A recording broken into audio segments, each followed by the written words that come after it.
115 पर्यंत गेले. तेवढ्या दोनच पुण्यातल्या ज्या प्रॉपर्टीज आहेत, पुण्यातल्या प्रॉपर्टीज त्यांना मला वाटतंय बस होत आहेत ईडीला चौकशी करायला. आणि अजून जमिनीचा हिशोब तर सांगितलाच नाही मी तुम्हाला. अनेक मांजरसुम्याला 45-50 एकर, ते आता सेंद्री गाव सांगितलं परांड्यात, बार्शी तालुक्यातलं एक गाव, जामखेड तालुक्यातलं एक गाव, माजलगाव तालुक्यातलं एक गाव, कोणत्या गावात आत्ताशी एवढी सापडली, अजून भरपूर सापडणार आहे. आणि ती सापडलेली प्रॉपर्टी मला असं वाटतं 1,500 कोटीच्या वरती जाण्याची दाट शक्यता आहे. मागणी काय सगळ्या प्रकारे नाही, ईडीची सुद्धा चौकशी झाली पाहिजे आणि याच्यामध्ये मोका लागला पाहिजे. मुख्यमंत्री महोदयांनी मोक्याची घोषणा केलेली आहे, त्याच्यामुळे मोका लागणारच आहे. आणि यातला खरा मास्टर माइंड अजूनही आकापर्यंत, आकाला आम्ही वाट पाहतोय की 302 मध्ये कधी घेता येईल. आणि त्यांना एकदा 302 मध्ये घेतलं आणि आकाचा जर हात असेल तर मग शेवटी आका सुद्धा त्याच्यामध्ये जाऊ शकतो.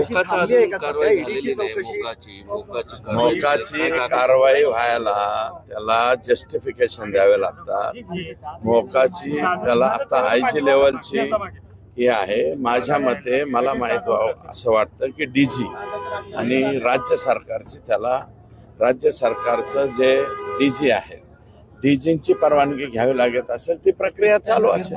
ईडीची कारवाई थांबली आहे का सर? सध्या ईडीची कारवाई थांबली असेल? ईडीची कारवाई सध्या थांबलेली आहे, परंतु आता हे जे आकडेवारी चालली त्यांच्याकडे जाईल त्यावेळेस ईडीची कारवाई थांबणार नाही. ईडीची कारवाई जोरात सुरू होईल. थांबवण्यासाठी काही प्रेशर टॅक्टिक्स झाले? नाही, मला नाही वाटत थांबवण्यासाठी, परंतु स्लो डाऊन म्हणजे गेलेच असतील ना, कुणीतरी गेला असेल, हे थांबवा, हे अमकं करा, हे एवढं नाहीये, परंतु ते तेवढं आहे. मुन्नी जे आहे, मी फक्त मुन्नीच्या बाबतीत एकच सांगतो की मुन्नी ही महिला भगिनी वगैरे नाही, ही राष्ट्रवादीतली मुन्नी ही पुरुष आहे. आणि मी जे बोललोय त्या मुन्नीला 100% कळालेलं आहे, फक्त ती बाहेर आलेली नाही. मुन्नींनी बाहेर येऊ द्या. मुन्नी बदनाम होणे याची दक्षता तुम्ही घेताय का? मुन्नी बदनाम झालेली अगोदरच. मुन्नी बदनाम हो गई, डार्लिंग तेरे लिए. जितेंद्र डार्लिंग जी आहे त्याच्यासाठी मी पूर्णपणे मुन्नी बदनाम झालेली आहे. मुन्नीचे सगळे लफडे, सगळे सुपडे सगळं माझ्याकडे आहे. मुन्नीला एकदा बोलू. तुम्ही शरद पवारांची भेट घेतली, जितेंद्र आव्हाड म्हणतात राजीनामाच मागितला नाही. युद्ध सुरू असताना सरदारला परस्पर विरोधी गटाने भेटायचं नसतं. तुम्ही अण्णांना अजितदादांना भेटलात, तर जितेंद्र आव्हाड म्हटले की युद्ध सुरू असताना शत्रू पक्षाच्या सरदाराला भेटायचं नसतं. नाही, असं नाही. त्यांच्याकडे माझं वेगळं काम होतं. अजितदादा आणि माझे वेगळे संबंध आहेत. सरदार आहेत, ते हेड आहे आणि त्यांच्याकडे एकच हे एवढा विषय नाही. दुसरा एक विषय घेऊन मी गेलो होतो. हे जे ज्ञानराधा, जिजाऊ मल्टीस्टेट, राजस्थानी मल्टीस्टेटचं वाटोळं कोणी केलंय? ह्या आकानेच केलंय.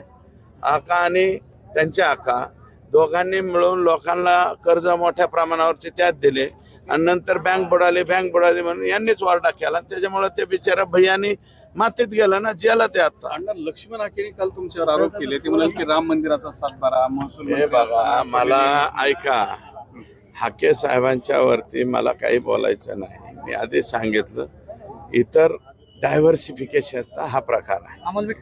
ऐका, अमोल मिटकरी, हाके यांच्यावरती मला बोलायचं नाही, कारण संतोष देशमुख यांच्या हत्येवरचा हा जो फोकस आहे हा डायव्हर्ट करण्याचा त्यांचा त्यांच्यावरती बोलायला माझ्याकडे भरपूर माणसं आहेत. ते माणसं अंगाला काटा येईल असा एक विषय आलेला आहे, तो अंगाला काटा येईल असा विषय आलाय. 109 मृतदेह सापडले. हो, ते फारच ते आता तेच बोललो की 109 डेड बॉडीचे आहे परळी तालुक्यात. या आता मी आज SP ला विचारणार आहे याचं रेकॉर्ड काय नाही.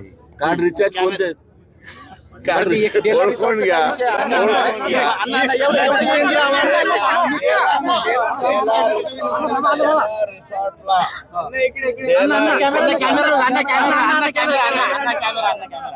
डेला रिसॉर्टला 1 वर्षाच्या पूर्वी 10 ते 15 दिवस कोण लोक 8 दिवस अगोदर थांबून होते याची चौकशी घेऊन यावी.